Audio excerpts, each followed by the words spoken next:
Au nom du Père et du Fils et du Saint-Esprit, ainsi soit-il. Notre Père qui es aux cieux, que votre nom soit sanctifié, que votre règne arrive, que votre volonté soit faite sur la terre comme au ciel. Donnez-nous aujourd'hui notre pain à chaque jour et pardonnez nos offenses, comme nous pardonnons à ceux qui nous ont offensés. Et ne laissez pas succomber dans la tentation, mais délivrez-nous du mal, ainsi soit-il. Je vous salue Marie, pleine de grâce, le Seigneur est avec vous. Vous êtes bénie entre toutes les femmes, et Jésus, le fruit de vos entrailles, est béni. Sainte Marie, Mère de Dieu, priez pour nos pauvres pécheurs, maintenant et à l'heure de notre mort, ainsi soit-il. Saint Joseph, pour nous, sacré cœur de Jésus, ayez pitié de nous. Nos sages gardiens, veillez sur nous. Nos saints patrons, priez pour nous. Notre-Dame de sa douleur, priez pour nous. Au nom du Père et du Fils et du Saint-Esprit, ainsi soit-il.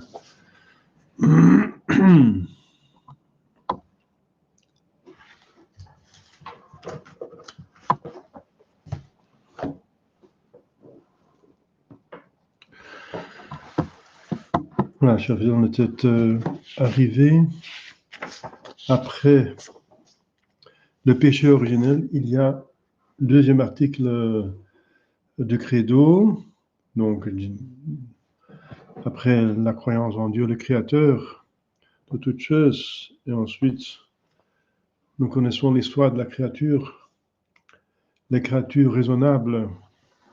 Les anges ont péché pour un tiers et les hommes pour 100%, n'est-ce pas? Les deux hommes qui ont été créés, nos ancêtres. Mais immédiatement, avec le péché, il y a la promesse du Rédempteur. Oui. Donc, Rédempteur, ça vient de redémérer. Émérer, c'est acheter. Redémérer, c'est racheter. Ça veut dire, racheter, ça veut dire quelque chose qui appartenait à quelqu'un, qui a été mis en dehors de sa possession, et il le rachète de nouveau. Ça devient de nouveau sa propriété. Eh bien, c'est le cas de Dieu, n'est-ce pas? Et l'homme a été créé en état de grâce, il était avec Dieu, il était son enfant, appartenait à la famille de Dieu, et par le péché, il s'est séparé. Il est devenu sous la rédemption, l'influence de diable, enfant du diable. Et notre Seigneur Jésus-Christ dit, votre père, c'est le diable, parce que vous êtes des menteurs comme lui.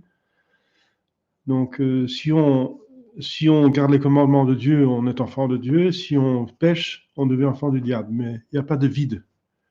Si vous n'êtes pas avec moi, vous êtes contre moi. Voilà. Il n'y a pas de vide. Donc, et la rédemption, ça veut dire que il y a un paiement. Pourquoi un paiement? Parce qu'il y a une exigence de la justice. Le péché, bien sûr, c'est contre la personne de Dieu, mais Dieu, par miséricorde, veut bien remettre le péché, mais la justice est aussi une perfection, et Dieu aussi, il est juste, donc il doit tenir compte de la justice. Sinon, il y a l'injustice, ça ne va pas. Et le diable revendique, n'est-ce pas, qu'on lui appartient par libre volonté, n'est-ce pas, par le péché. Donc alors, il y a eu la rédemption, ça veut dire Jésus-Christ a payé la dette. Il a payé en justice, donc il appartient maintenant, c'est une façon de parler, hein, c'est au niveau surnaturel, il s'agit des mérites et des grâces. Eh bien, notre Seigneur Jésus-Christ, il a largement payé, enfin, satisfait plutôt, satisfait à la dette que l'homme avait envers Dieu par son péché. Il a pu satisfaire parce qu'il est, en tant qu'homme, il peut prendre notre place, il peut souffrir à notre place parce que Dieu tient ses promesses. L'homme a péché, l'homme mourra, donc l'homme va mourir.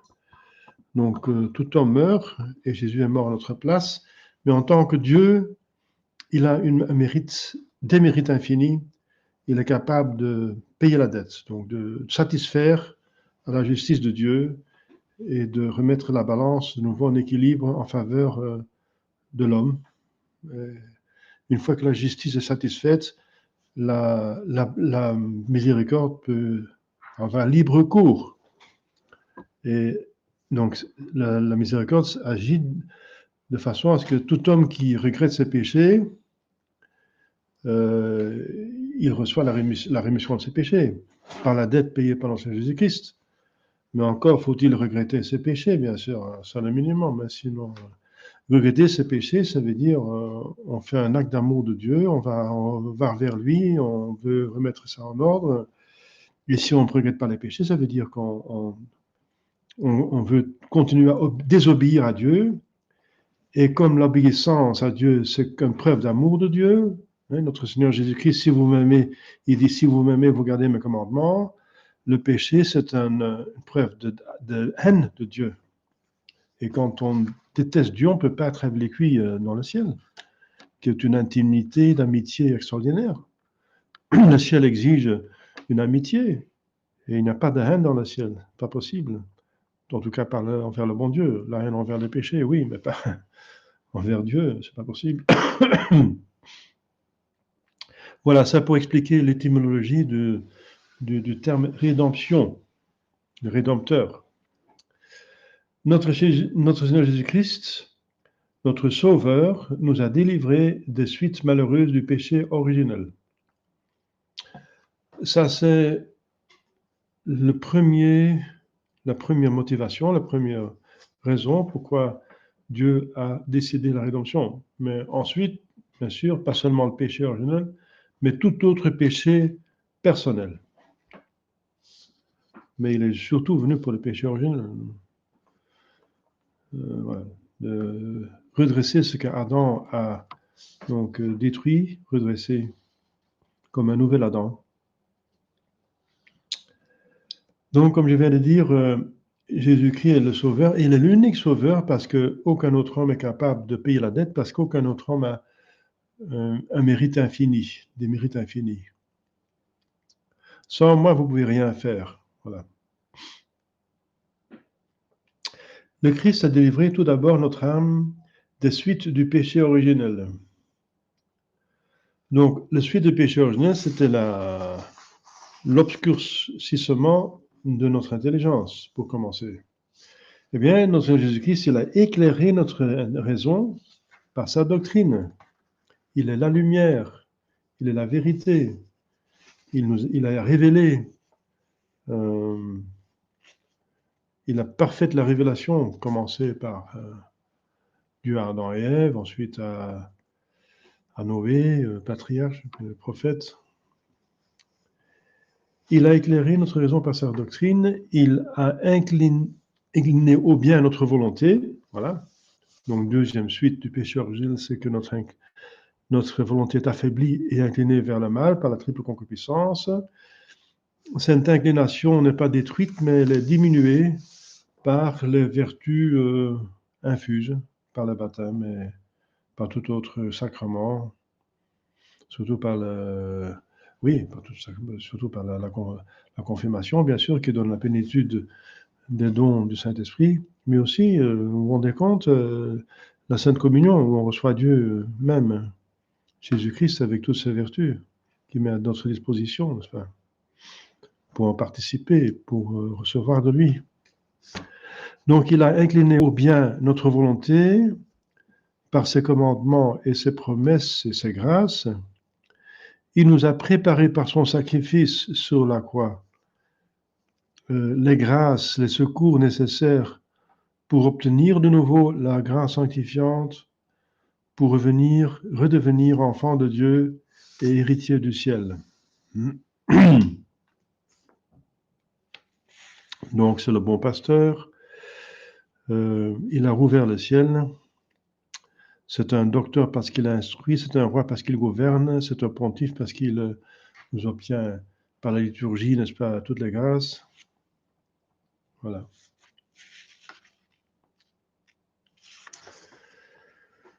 Donc Dieu n'a pas laissé l'homme dans sa misère, sa miséricorde étant infinie. Il a vu qu'il y avait quelque part une bonne volonté, et la preuve c'est qu'Adam et Ève se sont convertis, et tant de personnes se convertissent. Et quand il y a la bonne volonté, Dieu, il est là avec sa miséricorde qui est infinie. Hein, donc, voilà. Et concrètement, cette miséricorde se fait par notre Seigneur Jésus-Christ uniquement. Il n'y a pas d'autre nom donné sur le ciel pour nous sauver.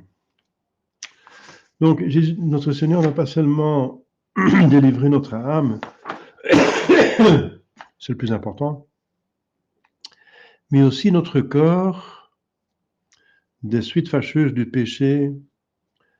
En mourant pour nous, il nous a mérité la résurrection pour le ciel. Il nous a enseigné par ses doctrines et son exemple la manière de vivre ici-bas heureux, un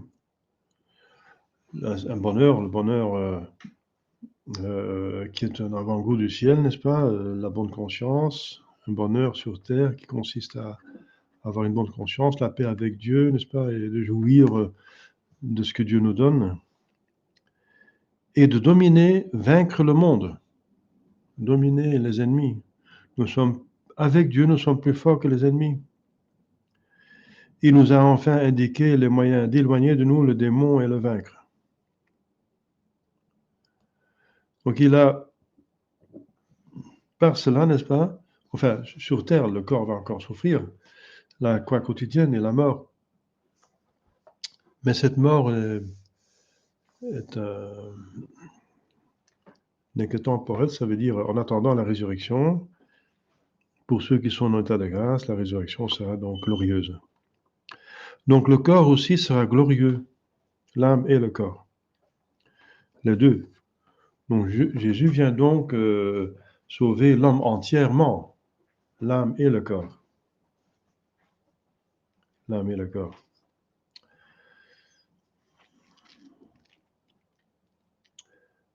D'abord l'âme, parce qu'après la mort, les âmes en état de grâce et qui n'ont plus rien à expier dans le purgatoire vont au ciel. Et le corps, il est dans le tombeau. Mais le corps, donc, plus tard, à la résurrection, à la fin des temps. Et comme vous savez, la fin des temps arrive quand il n'y aura plus de mariage possible et permis parce que le nombre des élus sera atteint. Si le nombre des élus est atteint qui est prévu par Dieu pour peupler le ciel, Dieu arrête ce monde comme il est maintenant et c'est le jugement dernier. Et concrètement, ça va aller ensemble avec beaucoup de tribulations. Hein. Comme vous savez, la venue d'Antéchrist, la persécution technologiquement organisée, hein, avec la puce sous-contanée sur le front, sur la main, c'est dans l'Apocalypse, mais on voit déjà que c'est inventé, hein, que c'est déjà en usage ici et là. Avec la venue de Enoch et d'Élie, pardon. Et ensuite, par la destruction de tout par le feu. Et après, tout le monde va ressusciter. Alors, donc, il y a d'abord eu cette promesse du Rédempteur, hein, faite à Adam et Ève. Genèse 3, 15. Immédiatement après la chute de Adam et Ève, Dieu promit aux hommes un sauveur. Et Dieu dit en effet au serpent infernal, mais en présence d'Adam et Ève, je mettrai l'inimitié, donc la guerre, entre toi et la femme. Toi, c'est le démon. Il parle au serpent, mais le serpent est possédé par le démon, donc il parle au démon à travers le serpent. Et la femme, eh bien, voilà, c'est la femme. Nous savons maintenant que c'est la Sainte Vierge Marie, l'Église. Entre ta postérité et la sienne. La postérité du diable, c'est tous ceux qui font sa volonté. Comme notre Seigneur Jésus-Christ dit, le diable, c'est votre père parce que vous êtes menteur. Donc, si on pêche mortellement, on est enfant du diable. On est la postérité du diable. Façon de parler, c'est spirituel, donc, mais négativement spirituel. Et entre la sienne, la postérité de la Sainte Vierge Marie, c'est notre Seigneur Jésus-Christ, bien sûr, et notre Jésus-Christ mystiquement. Donc physiquement, c'est lui-même, mystiquement, c'est l'Église. Ce sont, voilà, l'Église, ce sont tous ceux qui font la volonté de Dieu,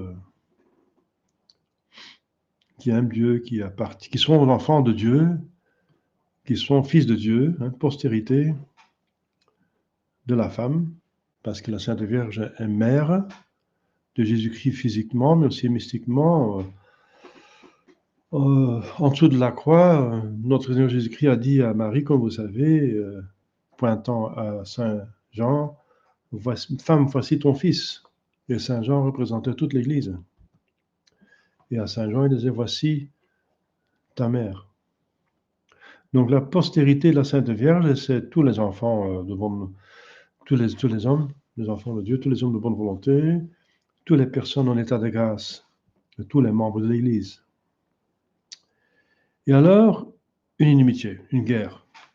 Une guerre, si Dieu fait quelque chose, c'est fait bien. C'est fait pour toujours, c'est fait à fond. À fond. Eh bien, cette inimitié, cette guerre, elle est éternelle. Elle ne va jamais cesser. Elle va aboutir au ciel et en enfer. Le ciel pour la postérité de la femme et l'enfer pour la postérité du démon. Il n'y aura jamais de paix entre les deux, jamais de communication, jamais de trêve, jamais de concordat, rien. C'est toujours la haine éternelle. C'est éternel. Et alors, ce qui est intéressant, c'est que nous avons la victoire. Elle t'écrasera la tête. Elle t'écrasera la tête. Si on écrase la tête d'une personne, ça veut dire qu'elle est vaincue, elle est morte totalement. Voilà. C'est une victoire totale. Donc la femme écrasera la tête. Donc la femme, ça veut dire la Sainte Vierge et ses enfants, Jésus-Christ physique et mystique. Écraser la tête, ça veut dire la victoire sur le démon. Mais Dieu, j'ajoute, mais lui, il guettera ton talon.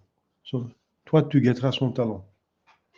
Donc le diable va s'attaquer au talon de la Sainte Vierge et de sa postérité. Le talon, c'est la partie du corps qui touche la terre. Donc tout ce qui touche la terre, tout ce qui est terrestre, on peut souffrir de cela. De la santé, du travail, de la possession, de la maison, si on possède des choses. Tout ce qui est terrestre, n'est-ce pas, peut mal tourner, n'est-ce pas? Le diable peut s'y mettre. On parle de la croix quotidienne jusqu'à des croix lourdes comme le martyre. Mais ce n'est que le talon, ça veut dire ce qui touche la terre, ça veut dire le corps. Comme notre Seigneur dit, craignez plutôt que de craindre celui qui peut vous tuer, c'est le persécuteur, le corps seulement, mais pas l'âme. Si vous résistez, vous ne peut pas vous faire pécher mortellement, parce que ça, c'est la mort, la vie surnaturelle de l'âme. Alors, craignez plutôt, dit notre Seigneur Jésus-Christ, celui qui peut tuer en même temps le corps et l'âme, et la vie surnaturelle. Ça veut dire vous jeter en enfer. Donc, faire la volonté du persécuteur, offrir aux idoles, par exemple, vous donne encore une vie sur terre, d'une certaine durée, mais après, vous aurez l'enfer, si vous vous convertissez pas. Mais refusez de faire la volonté du persécuteur, vous méritez la mort, mais c'est temporel, parce qu'après, vous avez la résurrection et la vie éternelle dans le ciel. Voilà. Voilà la différence. Donc, nous aurons, avec la Sainte Vierge, l'Église aura la victoire, elle t'écrasera la tête. Mais le diable va pardon, guetter le talon. Il a la possibilité de nous persécuter, de nous nuire, de nous embêter, de causer des croix, des difficultés, des embûches, n'est-ce pas, des astuces pour nous faire tomber, pour nous faire pécher mortellement, finalement. C'est son but. Son but de détruire, et détruire la création de Dieu et la rédemption. Donc, détruire le corps et l'âme. Par exemple, par le suicide. Par le suicide, le corps est tué et l'âme a fait un péché mortel et elle n'a plus l'occasion de confesser. Donc, le suicide, c'est voilà, c'est un des buts les plus importants du diable. Faire suicider les gens, et si c'est possible, collectivement. On voit plusieurs sectes sataniques qui ont organisé un suicide collectif. Donc la destruction du corps et de l'âme, de la création et de la rédemption de Dieu. Mais Dieu met des limites. Hein. Par exemple, Dieu ne permet pas une guerre atomique qui détruit tout avant la fin du monde. Alors concrètement, 2000 ans plus tard, Dieu promit à Abraham que le Rédempteur sera un de ses descendants. Donc on reçoit des spécifications.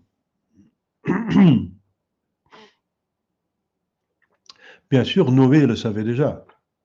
Mais ça, c'est logique. Il ne faut pas pour ça une prophétie. Parce que Noé était le seul avec sa famille, la seule famille donc qui a survécu le déluge. Donc forcément, le Rédempteur va descendre de Noé. Et d'un de ses trois fils, c'est-à-dire Sem, qui est le père des Sémites, les Juifs. Les Juifs sont des Sémites. Donc Noé avait trois fils. Sem, Cam et Japhet. Japhet, c'est l'ancêtre des Blancs, des Européens. Sem des Sémites, des Asiatiques, et Cam des Africains, des Canaanites. Donc, mais ça, Noé savait bien sûr qu'il sera l'ancêtre du Messie parce que ce n'est pas possible autrement. Mais Abraham, il reçoit une mission, n'est-ce pas? Il est appelé de devenir le patriarche, n'est-ce pas? Celui qui commence, n'est-ce pas, un nouveau peuple. Un nouveau peuple va se sortir d'un seul homme et sa femme, Sarah, par Isaac. Tout un peuple, n'est-ce pas, le peuple des Israélites, dont maintenant existe seulement encore une tribu, ça veut dire les tribus de Juda, qu'on appelle les Juifs, qui sont encore mélangés avec des prosélytes comme les Khazars. Il y a beaucoup de Khazars qui se nomment Juifs, mais qui sont finalement des convertis. Mais donc, il y a la promesse à Abraham, c'est qu'il sera ancêtre d'un peuple élu. Pourquoi ce peuple était élu? Eh bien, il est élu pour engendrer le Messie. Parce que forcément, le Messie, c'est une personne, et il va être le fils d'une mère, et cette mère appartient à une famille, et cette famille appartient à une tribu, cette tribu appartient à un peuple, et voilà, et qui se trouve quelque part sur Terre.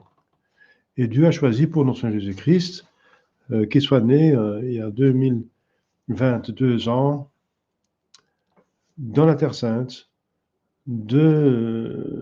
les descendants d'Abraham, donc des peuples élus, les Israélites, de la tribu de Juda, donc les Juifs, de la famille de David, une famille royale, et de la Sainte Vierge Marie, fiancée avec Saint Joseph. Voilà. Donc, il y a une promesse de Dieu à Abraham que le Rédempteur sera un de ses descendants.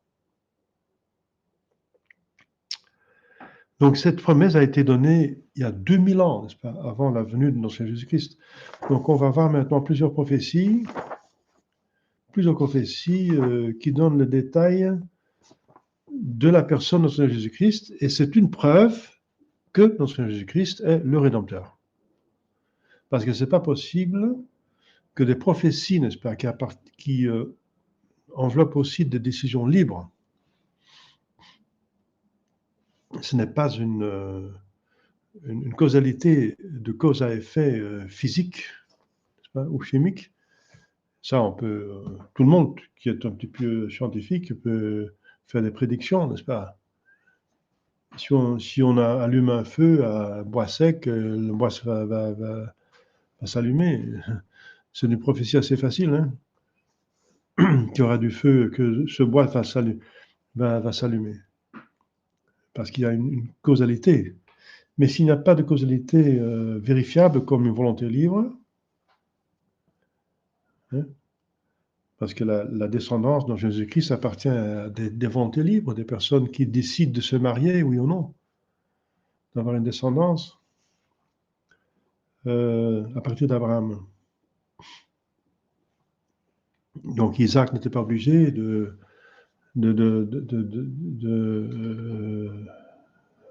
marier cette femme, n'est-ce pas? Mais il aurait pu marier une autre. Mais le Rédempteur vient de cette personne-là. Alors, cette promesse donc a été renouvelée par Dieu à Isaac. C'est le fils d'Abraham.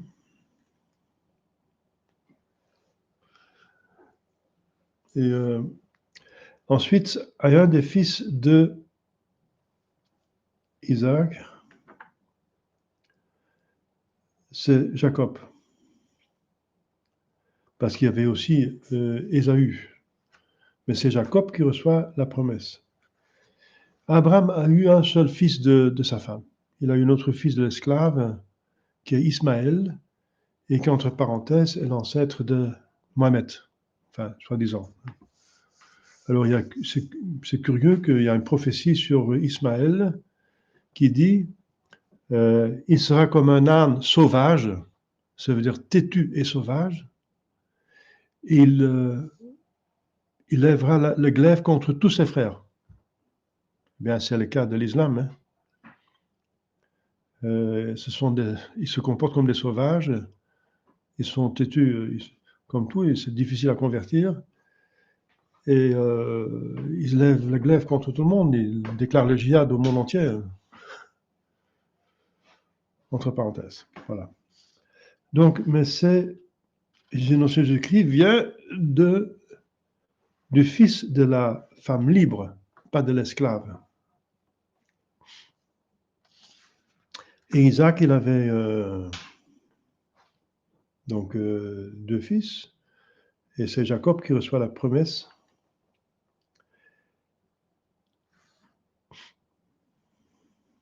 Et 1000 ans après, au roi David. Le roi David qui vient 1000 ans après Abraham, donc 1000 ans avant notre Seigneur Jésus-Christ. Abraham, c'est 2000 ans avant Jésus-Christ, et David, c'est 1000 ans. Eh bien, il reçoit la promesse que Jésus-Christ, le Sauveur, sera le descendant de David. C'est pour ça que à l'entrée triomphante en Jérusalem, les Juifs criaient « Hosanna, fili David ». Gloire au fils de David, ça veut dire le Rédempteur, le Messie. Le Messie sera un fils de David. Voilà, un descendant de David, plutôt. Alors, plus tard, Dieu envoyait des prophètes. Il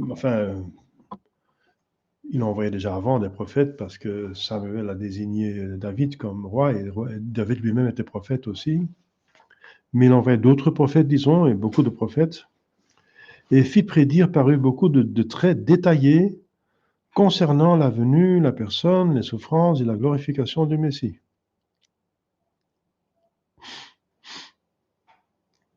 Donc le prophète, c'est un homme éclairé par Dieu qui avait comme charge de parler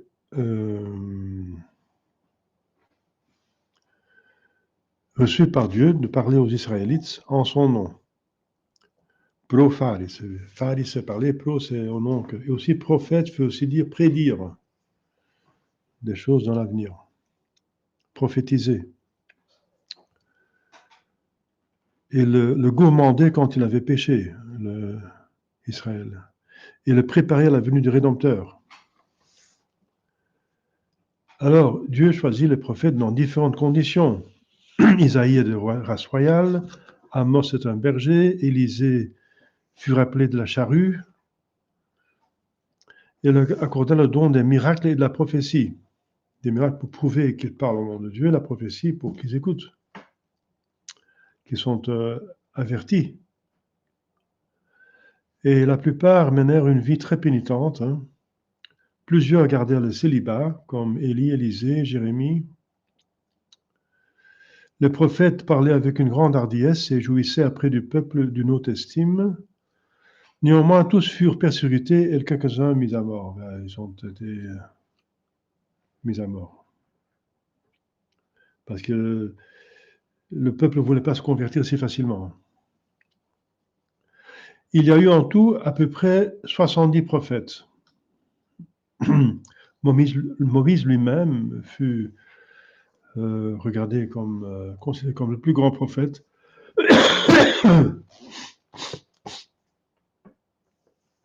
Le plus grand prophète. Le plus grand après Moïse, c'était considéré comme le grand, c'était Isaïe, qui parla si clairement du Sauveur qu'on pourrait, disais, j'aurais même l'appeler un évangéliste. Il y en a qui disent que les textes d'Isaïe sont un 5e évangile, ou un premier, parce qu'il était écrit avant les 4 autres, façon de parler. Il y a encore un 6e évangile, c'est Saint-Sever de Turin, façon de parler. Le Saint-Sever de Turin qui témoigne aussi de la souffrance, de l'existence des souffrances de Jésus-Christ jusqu'en les détails. C'est façon de parler. Le dernier prophète fut Malachie, 450 ans avant notre Seigneur Jésus-Christ. Plusieurs prophètes ont laissé des écrits. Si ce sont beaucoup d'écrits, ils sont appelés des grands. Si ce ne sont pas beaucoup d'écrits, ils sont nommés les petits prophètes. Donc 4 grands prophètes et 12 petits prophètes.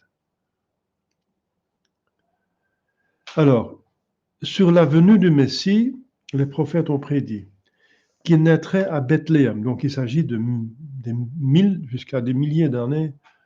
Moïse, par exemple, c'était 2000, je sais pas, 2000, presque 3000 ans avant Jésus-Christ, n'est-ce pas? David, comme je viens de dire, c'est 1000 ans avant Jésus-Christ. Et son contemporain, Samuel, c'était aussi 1000 ans. Donc le dernier, je viens de dire, c'est 450 ans avant Jésus-Christ. Donc, des centaines d'années en avance, ils ont donné des détails extraordinaires. Qu'il naîtrait à Bethléem. C'est un petit village, Bethléem. Hein? Et ça, c'est dit par Michée, le prophète Michée. Et toi, Bethléem, appelée Ephrata, tu es petite entre les villes de Juda, mais c'est de toi que sortira celui qui doit régner en Israël, dont la génération est dès le commencement, dès l'éternité. Donc Dieu. C'est dans Michée, 5e chapitre. Aussi les rois mages reçurent-ils à à Jérusalem, la vie que le Sauveur devrait être né à Bethléem. Donc les scribes le savaient. Et c'est pour ça qu'ils vont dire aux rois mages, il va naître, aller voir à Bethléem, à cause de ce texte. Ensuite, que le Messie viendrait tant que le 2e temple subsisterait. Le premier temple était fait par Salomon, il était détruit lors des péchés d'Israël, détruit par les Syriens et les Assyriens lors de l'exil, mais il était reconstruit par Hérode. Et il serait détruit en 76 par Tite. Et il ne fut jamais rebâti. Donc, il viendrait tant que le 2e temple subsisterait. C'est vrai, Jésus-Christ est venu 76 ans avant que le temple soit détruit. C'est le prophète Agé, qui s'appelle Agé, hein, A-G-G-E-E, qui vint alors les consoler lors de l'exil, en leur déclarant que le Sauveur entrerait dans ce temple et qu'il l'emporterait en gloire sur le premier. Que le Messie, donc autre prophétie, que le Messie viendrait quand les Juifs seraient privés de la souveraineté. Donc le sceptre de Jacob, de Juda, le sceptre ne sortira pas de Juda jusqu'à l'arrivée de celui qu'attendront les nations. Ça, c'est dans Genèse, chapitre 99. La Genèse, vous vous rendez compte? Donc, c'est écrit par Moïse, la Genèse. C'est des milliers d'années avant Jésus-Christ. Et c'est vrai que quand Jésus-Christ est arrivé, c'est pour la première fois que les Juifs n'étaient pas leur propre maître. Ils étaient envahis par les Romains. Donc c'est tout sous les Romains. Ponce Pilate et aussi Hérode qui gouvernait au nom des Romains. Philippe, donc il avait des rois talais. Mais le procurateur, c'était Ponce Pilate. Depuis ce moment,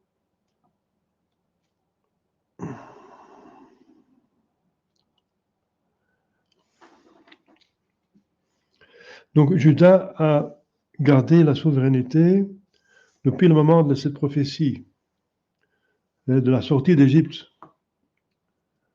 Parce qu'en Égypte, elle était donc sous la domination du pharaon. Mais après, là, elle était sa propre maître jusqu'à la venue de Jésus-Christ.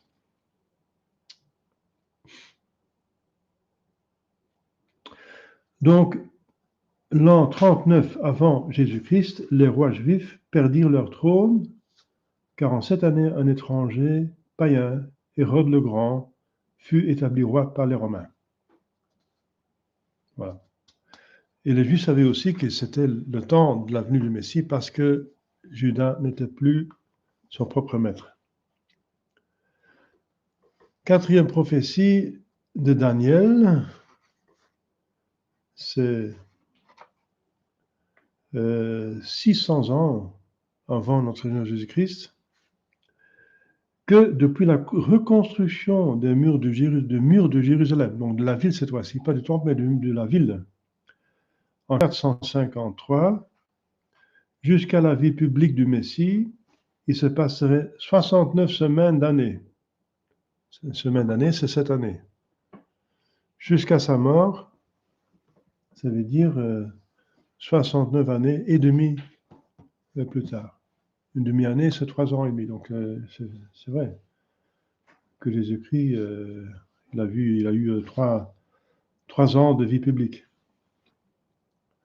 Et c'est exactement à partir de 453, si vous ajoutez 69 multiplié par 7 années, 69 semaines d'années, ça veut dire 69 fois 7 années, vous arrivez à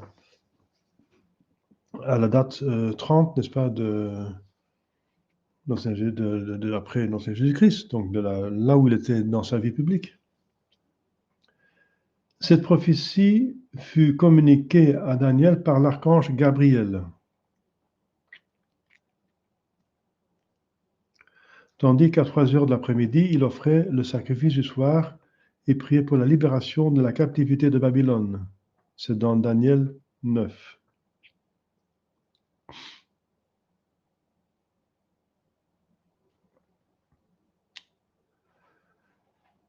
Donc, c'est de l'année 453, la 20e année d'Artaxerxès, donna à Néhémias, son échanson, l'autorisation de fortifier Jérusalem et de la munir de portes. C'est dans 2 Esdras 2. Voilà. Donc, si au nombre de 452, nous ajoutons 69 fois 7, c'est-à-dire 483 ans, nous arrivons à l'an 30, comme je viens de dire, voilà. Et jusqu'à sa mort, c'est 3 ans plus tard, 3 ans et demi plus tard, c'est exact. Donc, c'est très exact, cette prophétie. C'est pour ça que les pharisiens sont inexcusables. Ils connaissaient cette prophétie pour faire le calcul très facilement. Ils savaient qui était le Messie, que Jésus-Christ était le Messie, mais ils ne voulaient pas ce Messie. C'est leur péché, justement, d'avoir refusé le, péché, le vrai Messie. Cinquième prophétie, que le Messie naîtrait d'une vierge, de la race de David. C'est dans Isaïe 7. Voici qu'une vierge concevra et enfantera un fils, et son nom sera Emmanuel. Emmanuel, ça veut dire Dieu avec nous. Emmanuel, El Elohim. Donc, elle, c'est Dieu, le Seigneur, donc avec nous. Jérémie disait de son côté, je susciterai à David, donc la maison de David, un descendant juste. Il régnera comme roi et son nom sera le Seigneur notre juste.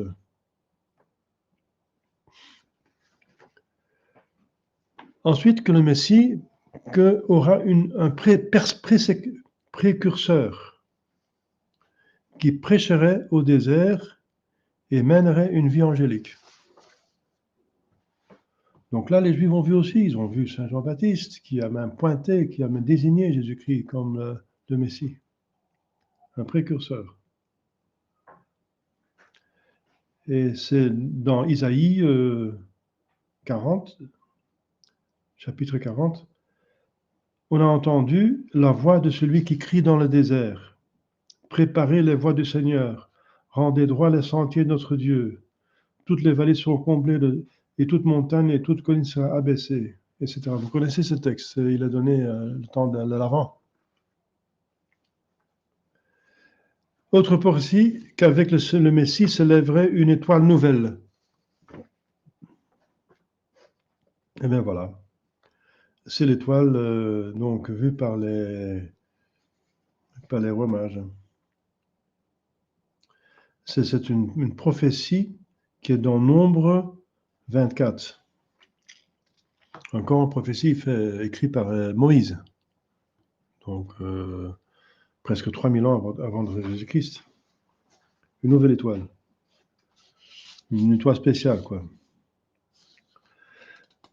Aussi, prophétie que des rois, viendraient de pays lointains pour l'adorer et lui apporter des présents. Et ça, c'est fait d'une manière extraordinaire. Des rois qui trouvent une étable d'animaux, n'est-ce pas, dans une crèche d'animal, trouvent un petit enfant de 2 personnes pauvres, qui s'agenouille et l'adore. C'est incroyable. Et qui venait de très loin, n'est-ce pas? Ils venaient de loin, ils ont fait un long trajet avec des dromadaires, des chameaux, et pour leur apporter des présents. Hein, l'or, le myrrhe et l'encens. Autre prophétie, oui, cette prophétie des rois se trouve dans le psaume 71. Le psaume de David qui a été écrit 1000 ans avant Jésus-Christ. 1000 ans. Pardon. Autre prophétie qu'à l'époque de la naissance du Messie, beaucoup d'enfants seraient tués. Ça, c'est la tuerie de Bethléem, les enfants de Bethléem tués par Hérode. Qui pensait que sa royauté était menacée par le nouveau roi. Mais ce n'était pas vrai. Parce que le royaume de Jésus-Christ n'est pas celui d'un roi temporel. Jésus-Christ a régné comme roi, il règne toujours comme roi, même avec des rois chrétiens. Saint Louis était roi, il n'a pas perdu sa royauté parce qu'il est devenu chrétien, donc au contraire. Donc il n'a pas compris ça, et les Juifs n'osaient pas l'expliquer convenablement, et il a organisé une tuerie de tous les enfants qui avaient moins de 2 ans. Prophétie que le Messie s'enfuirait en Égypte, c'est dans Isaïe 19, et qu'il en reviendrait après. Donc Joseph a eu l'avertissement de quitter l'Égypte pour échapper au meurtre par Hérode, et en quelques années après la mort d'Hérode, l'ange apparaît de nouveau à Saint Joseph pour demander de retourner à Terre Sainte et notamment à Nazareth. Ensuite, de la personne du Messie, les prophètes ont annoncé que le Messie serait le Fils de Dieu. On a déjà vu ça avec la prophétie d'Isaïe, il serait appelé Dieu parmi nous. Hein.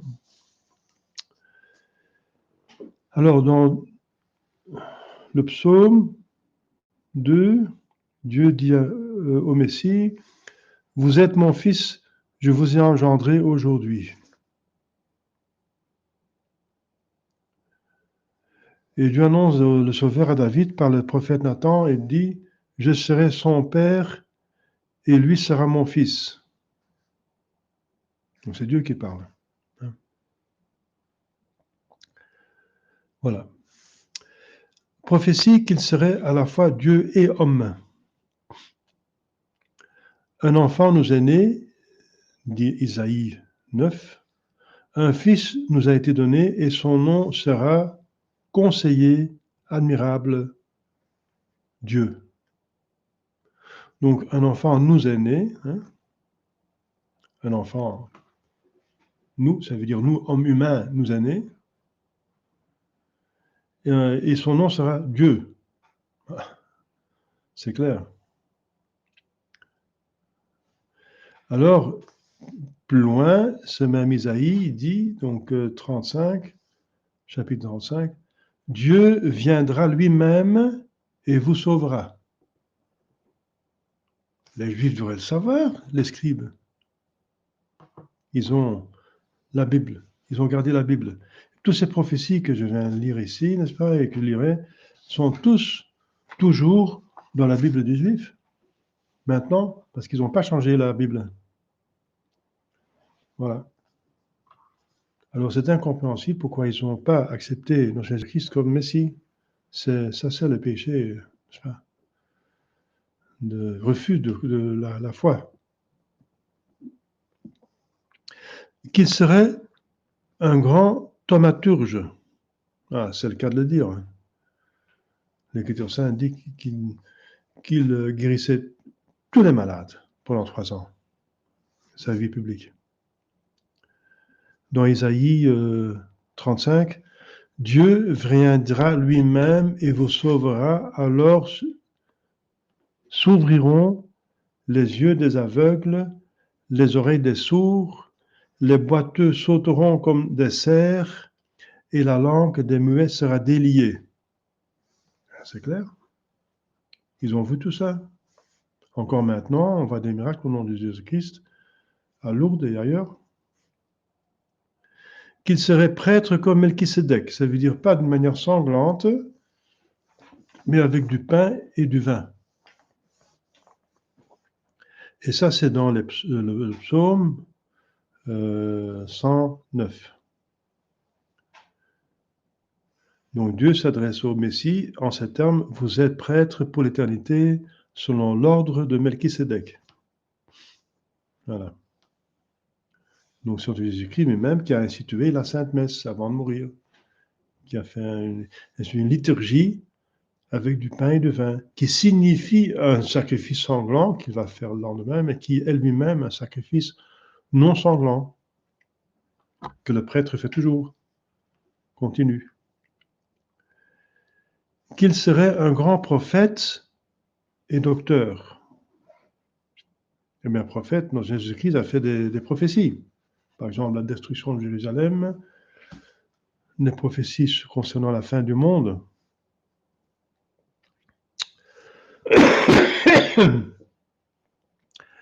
que Simon Pierre allait le trahir.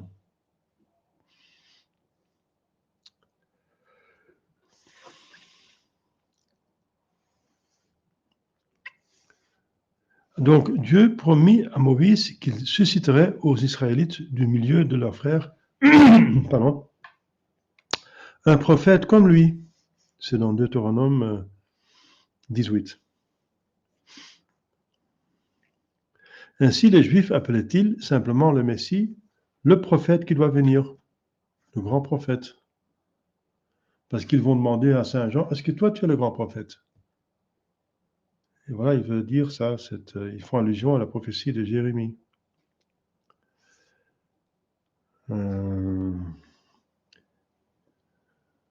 Il devrait aussi être le maître des gentils.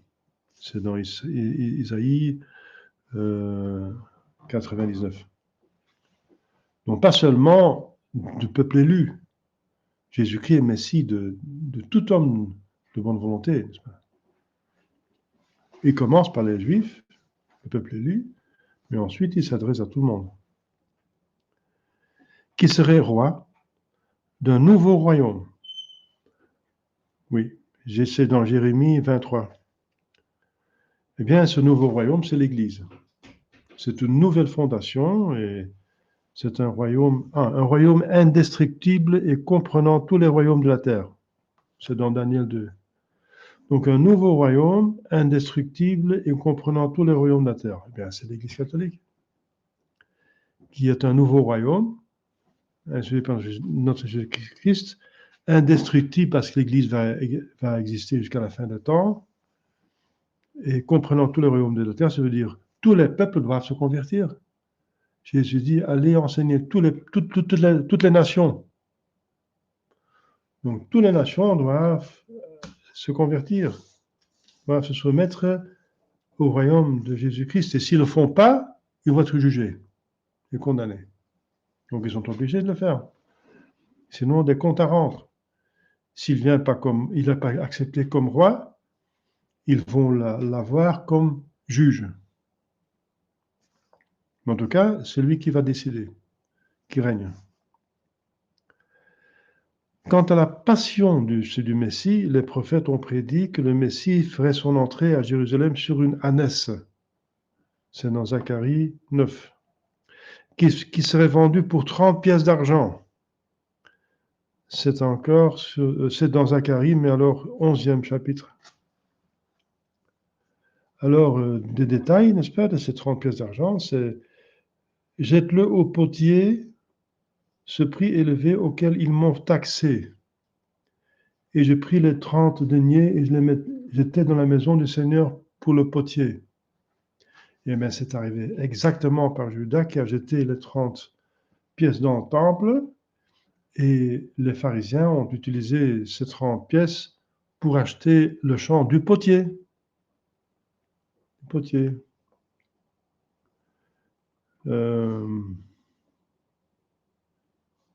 Le potier pour la sépulture des étrangers.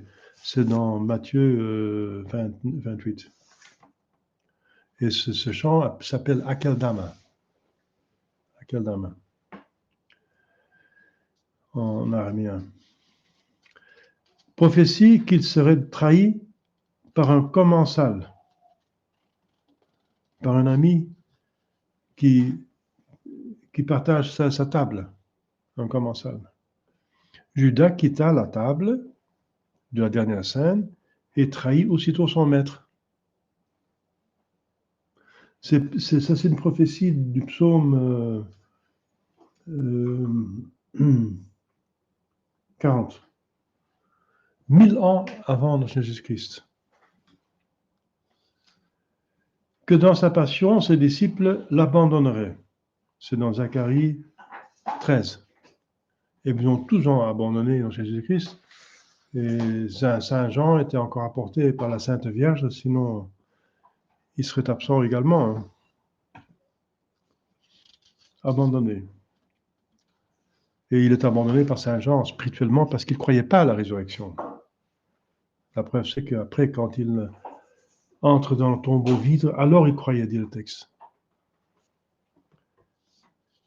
qui serait raillé, c'est le psaume 21, frappé, il était frappé, hein, fouetté même, conspué, un détail, hein, c'est dans Isaïe 50, flagellé, flagellé, psaume, c'est le psaume 72, flagellé, à la manière romaine, avec le flagrum.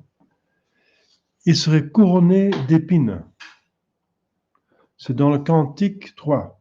Le Cantique, c'est écrit par Salomon.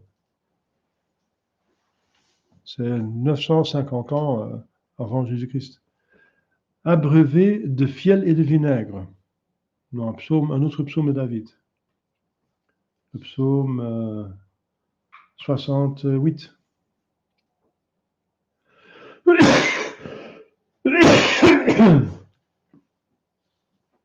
Voilà. Et que Jésus-Christ a été flagellé, on voit dans Saint-Sever, en détail. Hein? Donc vous voyez le Saint-Sever avec le détail, et vous voyez dans le livre des Juifs, n'est-ce pas, cette prophétie dans les psaumes. Et les Juifs ne peuvent pas être soupçonnés de fausser l'Écriture sainte en faveur de Christ parce qu'ils sont contre le Christ en tant que Messie. Donc ils n'ont pas faussé. Que l'on tirerait au sort son vêtement. C'est dans Psaume 21. Que ses mains et ses pieds seraient percés. Psaume encore 21.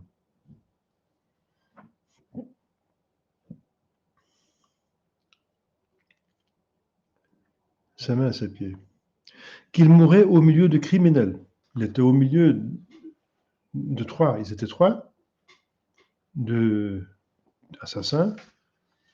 Et il était au milieu, crucifié au milieu, entre deux criminels.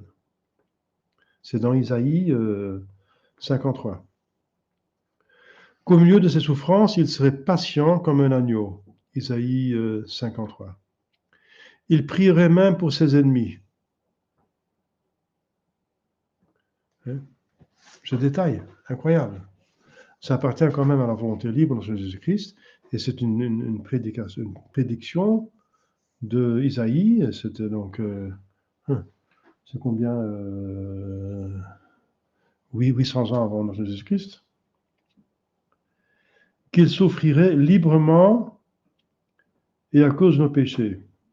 C'est encore Isaïe. Alors, des prophéties concernant la glorification du Messie. Les prophètes ont annoncé que son tombeau serait parmi les riches. Et c'est un tombeau donné, mis à disposition par Joseph d'Arimathie, qui était un riche. C'est dans Isaïe 53.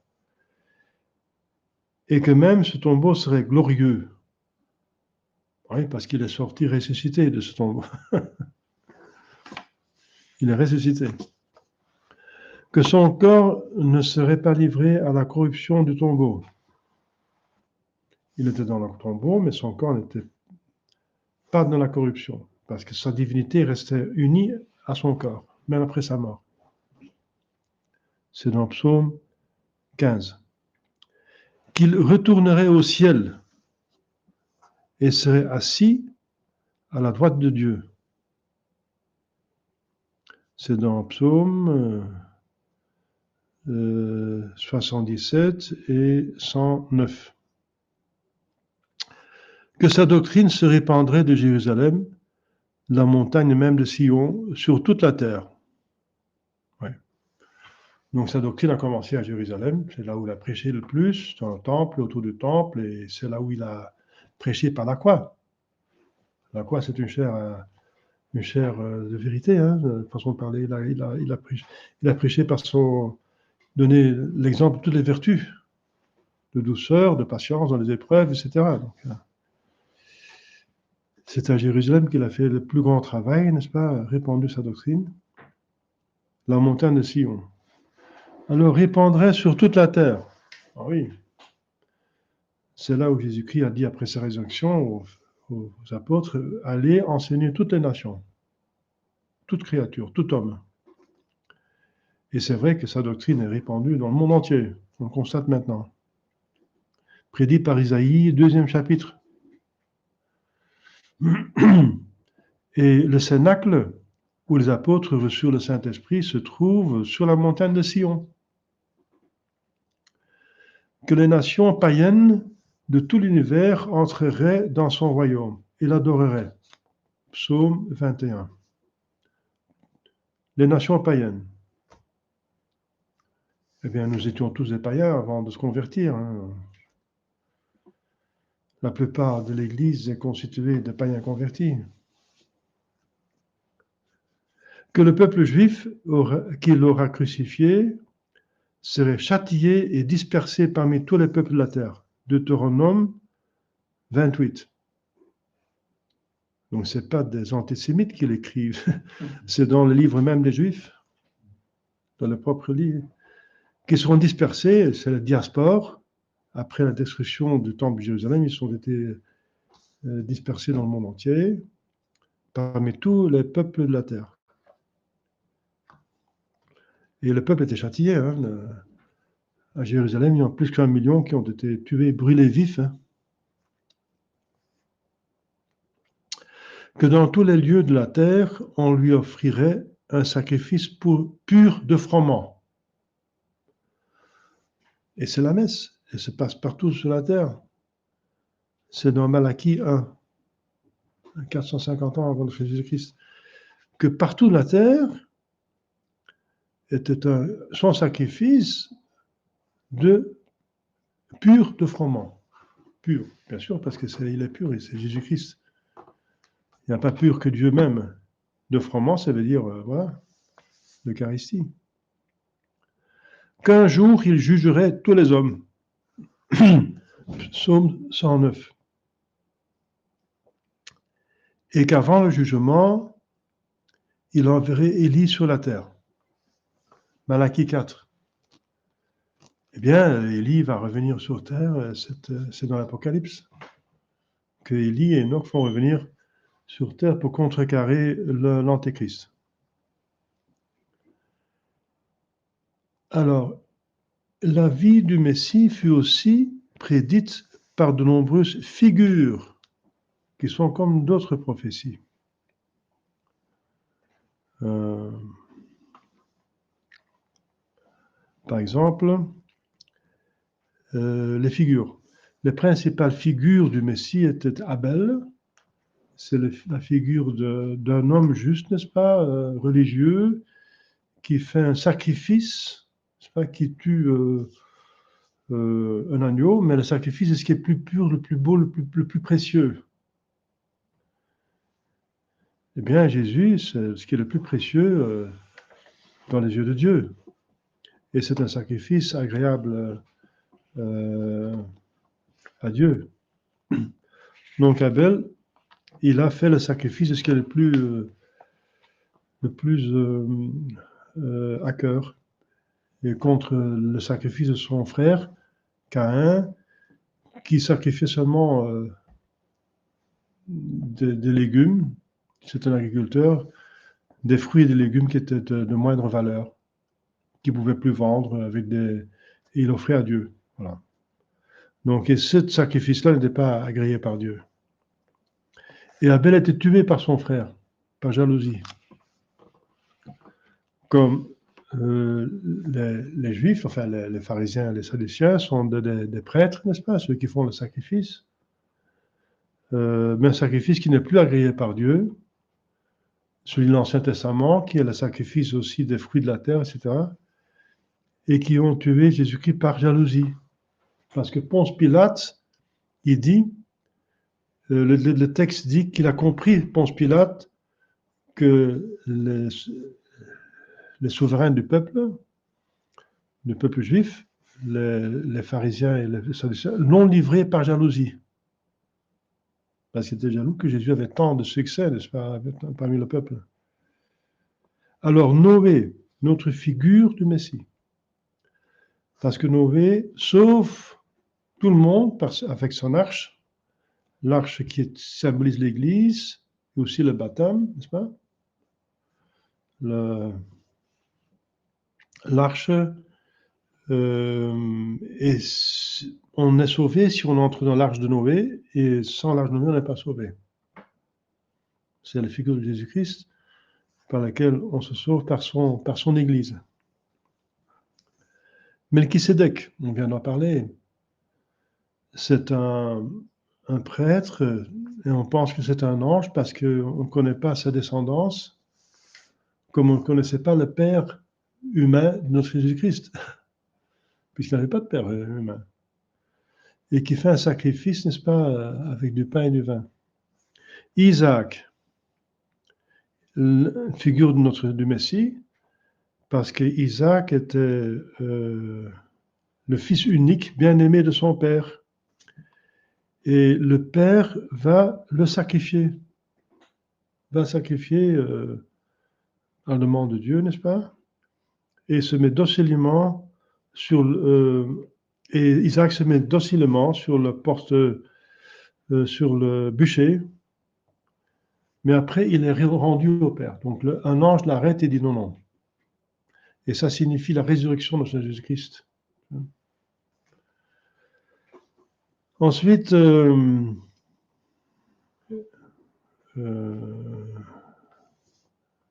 Jacob. Jacob fut persécuté par son frère Ésaü et se réconcilie enfin avec lui. Donc Jésus-Christ, qui est persécuté par ses frères, les Juifs, et se réconciliera avec eux à la fin des temps. Ils vont se convertir. Joseph de l'Ancien Testament, qui sauve ses frères, mais qui est vendu par ses frères. Aux Égyptiens, comme Jésus-Christ est vendu par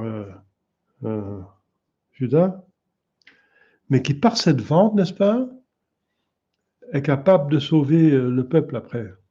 Parce il va en Égypte, il devient roi, sous-roi, enfin, l'intendant du pharaon, et qui organise la survie de l'Égypte et des autres peuples, entre autres sa propre famille,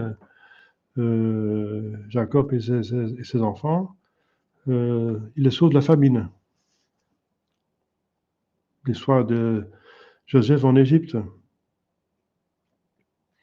Donc, quoique fils d'un père riche, hein, Joseph,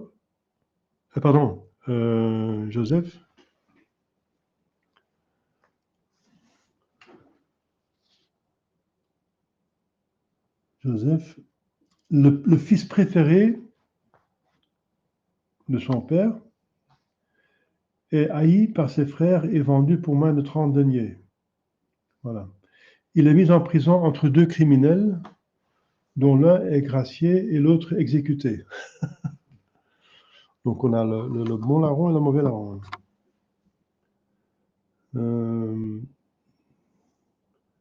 Après ces humiliations, il est élevé au plus grand honneur par la Pharaon, et par ses conseils, il sauva l'Égypte de la famine.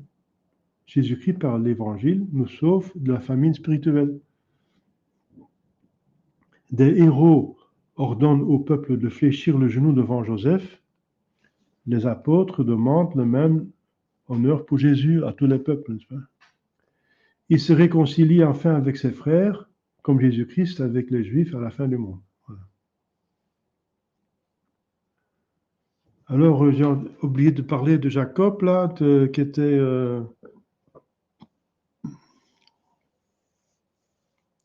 Quoique fils d'un père riche, il s'en va pauvre dans un pays étranger, parce qu'il était la fuite d'Ésaü, il pense qu'il va être tué par Ésaü, parce qu'il l'a supplanté, sa droite d'aînesse. Il va chercher une épouse pieuse, figure de Jésus-Christ, est venu sur la terre, un pays lointain, venu en pauvreté, pour se fiancer à l'Église. Donc Jacob, pour avoir cette épouse, il se met de longues années en service. Jésus-Christ, pour l'Église, a pris la forme d'un esclave et a servi l'humanité pendant 33 ans. Jacob avait 12 fils, et parmi eux, un fils de prédilection, Joseph. Jésus-Christ avait 12 apôtres et parmi eux un ami particulier, Jean. Voilà. Alors, Moïse même aussi est une figure de notre Jésus-Christ. Par l'Exode, il a sauvé le peuple de la tyrannie du Pharaon. Le Pharaon, ça signifie le diable, et l'esclavage, le diable. Donc Moïse échappe comme enfant aux ordres cruels de Pharaon, que tout enfant d'Hébreu mâle d'être tué pour éviter qu'il se multiplie trop, quoi. Passa sa jeunesse en Égypte, jeune, donc il est adopté par la princesse de Pharaon. Il jeûne 40 jours avant la promulgation de la loi. Jésus-Christ jeûne aussi 40 jours avant la prédication de l'Évangile. Il délivre les Israélites de la captivité et les conduit dans la terre promise à travers de l'eau. Jésus-Christ sauve l'Église à travers l'eau, vous avez du baptême. Donc Jésus-Christ nous a sauvés de l'esclavage de Satan, nous introduit dans l'Église. Il opère des miracles, donc Moïse opère des miracles pour sauver sa mission divine, prouver sa mission divine, pardon. Il prie continuellement pour le peuple pendant qu'il se met en guerre. Moïse est sur la montagne, il prie continuellement et par ça ils obtiennent la victoire. Si Jésus-Christ est dans le ciel, il va intercéder pour nous, pour avoir la victoire contre nos ennemis.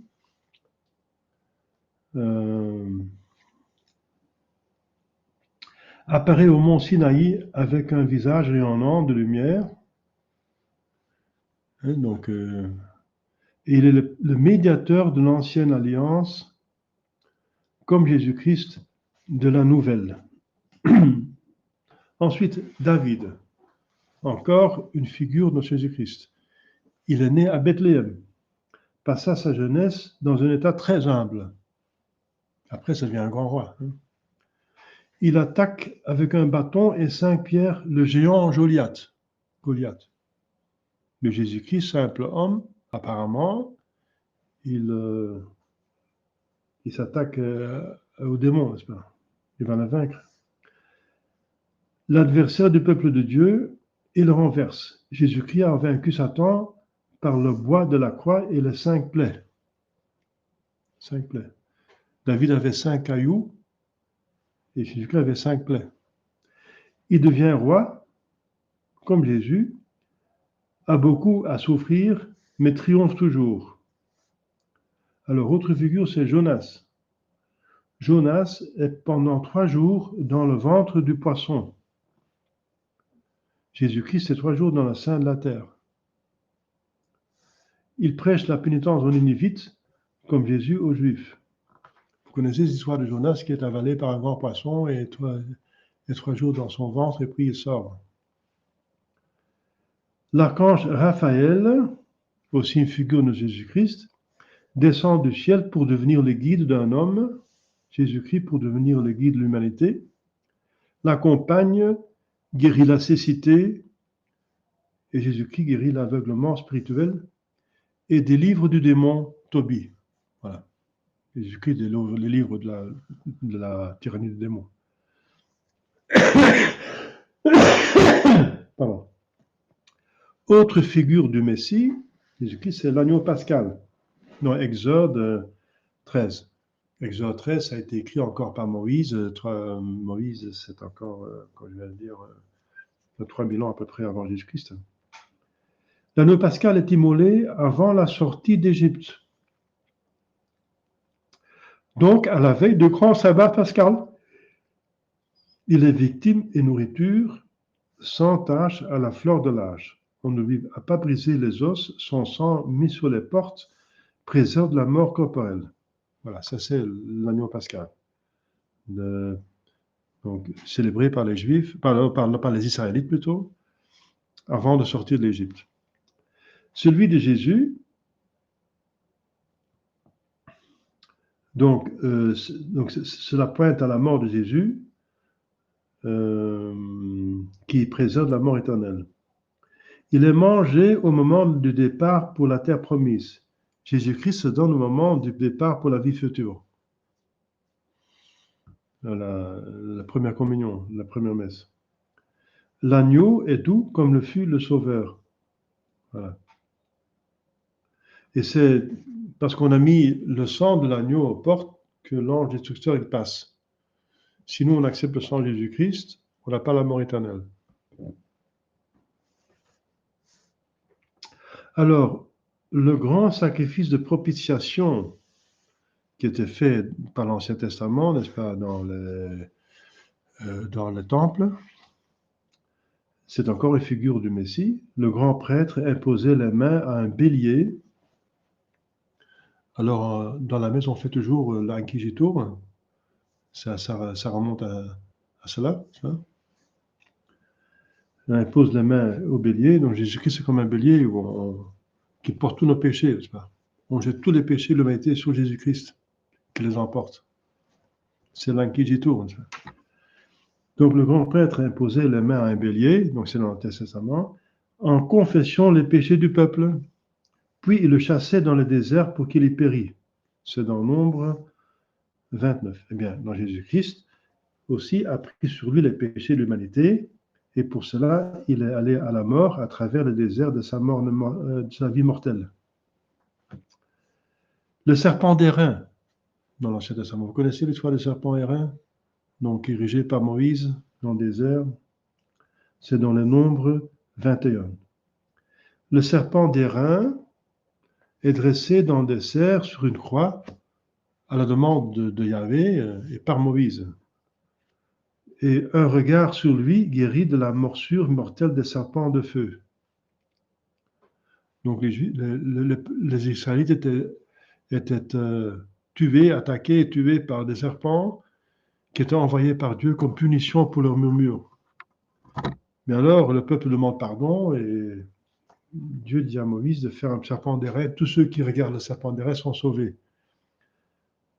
Eh bien, Jésus-Christ dit lui-même, comme Moïse a élevé le serpent d'airain dans le désert, le Fils de l'homme sera élevé afin que tous ceux qui croient en lui ne périssent pas, mais possèdent la vie éternelle.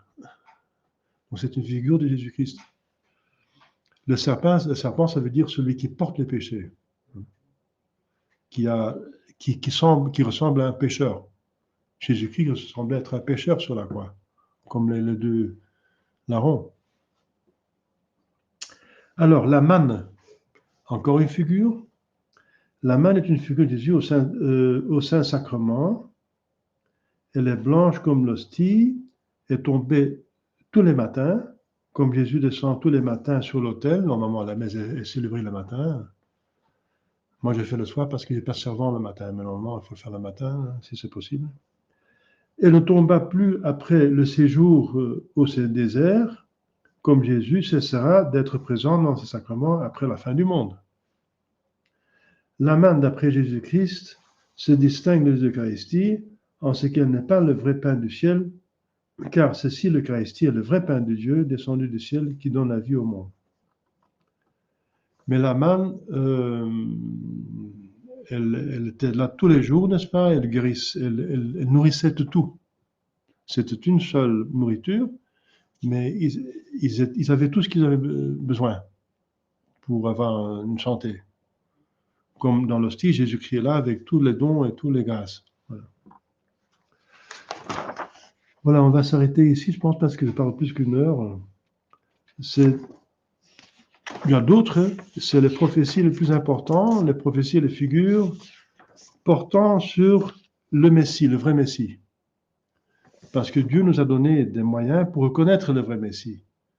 Et c'est les miracles qu'il allait faire, la vie sainte, la doctrine pure, et aussi l'accomplissement des prophéties. Celui qui accomplit les prophéties en détail, c'est lui le Messie.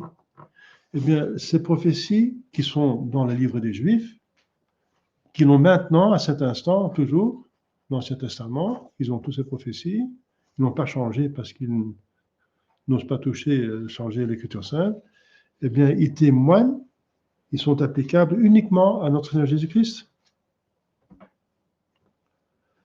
Donc, c'est une preuve que Jésus-Christ est Dieu, que Jésus-Christ est le Messie est promis. Voilà, c'est une preuve. Une preuve absolument certaine, aussi certaine que les miracles. Parce que ces prophéties faites des années, des milliers d'années en avance, ne peuvent être faites que par Dieu. Un homme ne peut pas inventer ça, même le diable ne peut pas savoir tous ces détails. Donc ça vient certainement de Dieu. Eh bien, puisqu'elles sont uniquement applicables dans Jésus-Christ, par exemple, la prophétie de Daniel sur le temps, eh bien, c'est exact le temps où Jésus-Christ a vécu, il est mort. Donc c'est fini. Les Juifs attendent le Messie, mais c'est fini, le temps est passé. Le temps est passé.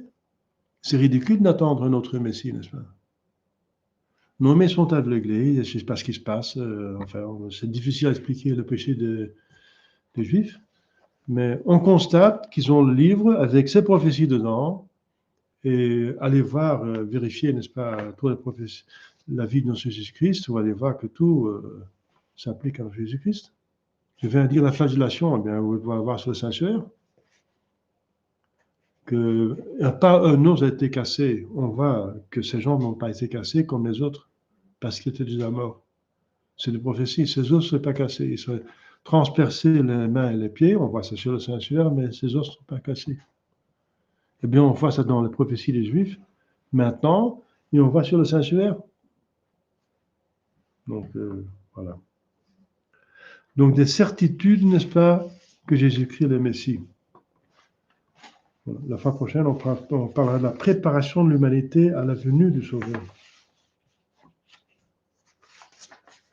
Oui. Il y a des questions pour le reste, oui. De Joden die dus de schrift kennen in het Oude Testament, maar toch onze lieve Heer verwerpen. En die bijvoorbeeld ook de lijkwaarde van Turijn kennen. Ja. Wat gaan zij dan zeggen als je hen daarop duidt dat het eigenlijk in hun eigen boeken staat? Gaan ze dan zeggen, ja, er zijn ooit schriftleden geweest in de tijd van Jezus die een figuur ergens uitgevonden hebben of zo, of achteraf, de periode na Jezus Christus, zo gezegd, dan die daaraan voldoet, zo gezegd, en die dan een vervalsing van een zogezegde leekwaarde gemaakt hebben, of wat is een argumentatie dan? Alors, on demande ici l'argumentation des Juifs, pourquoi ils refusent de Jésus-Christ. Eh bien, moi, je veux avouer que j'habite une ville, je suis né à une ville, Anvers, où il y a beaucoup de Juifs. Parce que c'est la ville la plus importante de diamants travaillés. De diamants rudes, c'est en Afrique du Sud. Mais diamants travaillés, c'est Anvers, le centre mondial. Et c'était dans les mains des Juifs. Maintenant, les Indiens ont supplanté, hein, avec les zirconium, etc. Mais enfin, jusqu'à pas longtemps, c'était les Juifs qui ont presque eu le monopole du secteur diamantaire. Donc, à Anvers, il y a une très grande et importante communauté juive. Mais ils refusent de nous parler. Ils refusent de nous parler. Je n'ai jamais eu l'occasion de parler à un juif sur la religion, surtout pas sur la religion. Interdiction. Ils n'en parlent pas. Et j'ai entendu même d'un fils de rabbin qui devait apprendre l'écriture sainte dans cet testament, mais il avait vu qu'il y avait des pages qui manquaient. Il est allé chercher ces pages avec beaucoup de difficultés, et c'était des prophéties très nettes sur notre Jésus-Christ qu'ils ont enlevées carrément. Ils ont déchiré. Donc, mais, enfin, ils ne peuvent pas, pour leurs jeunes, n'est-ce pas, responsable. Ils n'ont pas d'arguments. S'ils ont des arguments, ce sont des arguments faux. Hein. C'est des arguments faux. Parce que ce n'est pas seulement les évangiles qui parlent de Jésus-Christ, mais aussi même Joseph Flavius. C'est un juif. C'est l'historien qui parle de Jésus. Il dit Jésus, c'était le prophète, un vrai prophète, c'était le Messie. Et nos anciens l'ont tué, c'est pour ça que Jérusalem est détruit. Il le dit tout clairement. Un historien juif. Alors maintenant, ils vont s'attaquer à Flavio Joseph, hein, mais c'est des documents historiques. Si on nie notre Jésus-Christ, il faut nier l'existence de Jules César, de Napoléon et tout le monde. Hein. Il a plus de documents sur Jésus-Christ que sur Napoléon et sur Jules César et l'empereur Auguste, etc. Alors il faut nier tout le monde, il faut nier l'existence de Confucius, tout le monde. Hein. C'est pas raisonnable. Oui,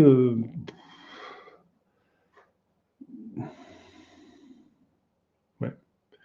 Ils vont accepter, oui, ils vont accepter, ça dépend des Juifs, hein, lesquels. Ils vont accepter des choses et d'autres choses ils vont nier, tout simplement. Ils vont mentir. Il y en a qui acceptent plus que d'autres. Il y en a qui disent oui, c'était un prophète, mais et voilà, on l'a tué comme tous les autres, hein, tout simplement. Mais c'était pas le Fils de Dieu, c'était pas Dieu. D'autres disent que c'est un imposteur, que les évangiles ont été faussés, mais c'est pas possible parce que à l'époque, c'était pas, ils ont pas. On peut faire l'apologétique des évangiles. C'est très intéressant, n'est-ce pas? Les évangiles n'ont pas été contredits à l'époque des Juifs. Allez, Saint Augustin en parle. Je donne un exemple. Les soldats voient ils ont vu que le tombeau est vide et qu'il y a des anges qui sont apparus qui ont ouvert le tombeau. Et alors ils vont dire ça aux pharisiens, on a vu qu'il y a des anges qui ont ouvert le tombeau et il est vide. Qu'est-ce qui se passe? Les pharisiens vont dire aux gardiens, eh bien ici il y a une grande somme, n'est-ce pas? Dites que les disciples l'ont volé quand vous dormiez. Donc, voilà. Donc, que les disciples, que c'est un imposteur, que c'est il est tué, il est ressuscité parce que les Juifs, les disciples ont volé le corps. Mais Saint Augustin dit, cette fois-ci, vous n'avez pas bien réfléchi. Hein. Parce qu'un soldat, enfin, un gardien qui dort pendant sa garde, il est digne de mort. Il doit être exécuté. Et là, il reçoit de l'argent. Donc, ils doivent dire qu'il dormait. Mais dormir, c'est déjà pratiquement impossible parce que c'est la mort. Mais ils doivent dire que pendant qu'il dormait, les disciples ont volé le corps. Mais s'ils dormaient, comment ils peuvent savoir que c'est les disciples qui ont volé le corps? Ou bien ils ne dormaient pas, alors ils ont vu, ils pouvaient arrêter, et ou bien ils dormaient, ils ne savent rien. Mais dire on dormait, pendant qu'on dormait, les disciples ont volé, c'est n'importe quoi. Hein. C'est trop vite, ils étaient trop rapides pour inventer quelque chose. Et c'était mal inventé, voilà. C'est un exemple comment les Juifs se défendent. Et c'est marqué dans l'Écriture sainte, et jusqu'à ce jour, on donne cette explication. Voilà. Donc Jésus, c'est un illuminé, n'est-ce pas? Quelqu'un qui a soulevé le peuple, qui avait un faux prophète, qui se disait Dieu, etc. Et ensuite, c'est les disciples qui ont volé son corps, dire ah, il est ressuscité, voilà, magnifique, il a prouvé qu'il est Dieu. C'est un exemple, donc c'est n'importe quoi, c'est facile. Finalement, c'est facile à réfuter, Saint Augustin l'a réfuté, mais ils ne sont pas convertis pour autant. Hein. Oui. U zei dat de heilige Johannes onder het kruis de kerk vertegenwoordigde, Ja. maar pas geloofde toen dat hij tegen het graf zag dat de verrijzenis er was. Is het mogelijk dat hij pas ongelovig werd toen dat Jezus Christus aan het kruis gestorven was? En dat daardoor dat hij teruggeloofde bij het lege graf zien en dat hij onder het kruis wel geloofde? Of is dat een speculatie van mij dan? Ik weet niet. Oui, Saint Jean ne croyait pas en la résurrection de Jésus-Christ. Parce que l'Écriture sainte dit quand il entrait dans le tombeau, il voyait que c'était vide, alors il croyait. Alors, mais d'autre part, il représente l'Église. Parce que Jésus-Christ dit voici ta mère, voici ton fils. Alors, la question, vous, c'est qu'il croyait et qu'il commence à douter lorsque Jésus-Christ est mort. Ça, je n'ai pas trouvé chez le Père de l'Église, c'est personne qui en parle. Hein. Il représente l'Église. Parce que Jésus-Christ prévoit qu'il va se convertir, il va être un évêque important de l'Église. Hein. À ce moment-là, c'est un hérétique, au moment même. Mais Jésus prévoit ça. C'est ce qui est le fait, c'est que Jésus prévoit qu'il va se convertir, hein, que c'est par faiblesse qu'il pêche. Et qu'il l'aime, il est là par amour à la Sainte Vierge, et par respect de Jésus-Christ lui-même, et par respect de la mère. Il est là. Voilà. Donc, mais il va se convertir. Il représente l'Église, représente. Autre chose, c'est présenter et être l'Église. Un ambassadeur de la France représente la France, mais l'ambassadeur n'est pas la France. Il représente la France. Un drapeau français représente la France, mais le drapeau n'est pas la France. Hein. On peut répondre aussi comme ça. Hein. Oui, c'est tout juste, oui, effectivement. C'est très pénible qu'il n'y avait que la Sainte Vierge qui avait la foi sur la croix. Oui. Mais on peut aussi dire que Saint Jean n'est pas un hérétique formel parce qu'il n'a été pas réprimandé par personne. La Sainte Vierge avait autre chose à faire, à lui de faire la leçon des catéchismes, n'est-ce pas? C'est la croix. Elle avait trop de peine pour voir ce qui se passait avec Jésus-Christ. Donc, disons, il était hérétique parce qu'il n'a pas accepté la révélation de Jésus-Christ, c'est être hérétique. Bien sûr. Mais il va se convertir facilement après. Hein. Oui, c'est comme ça, on constate que c'est comme ça. Voilà. Il représente l'Église et après il va se convertir convenablement. Et à la Pentecôte aussi, ils tous doutent.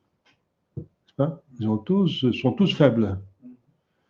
Et à la Pentecôte, ils vont recevoir la force et la plénitude des dons, surtout de la foi, mais des autres dons et des grâces.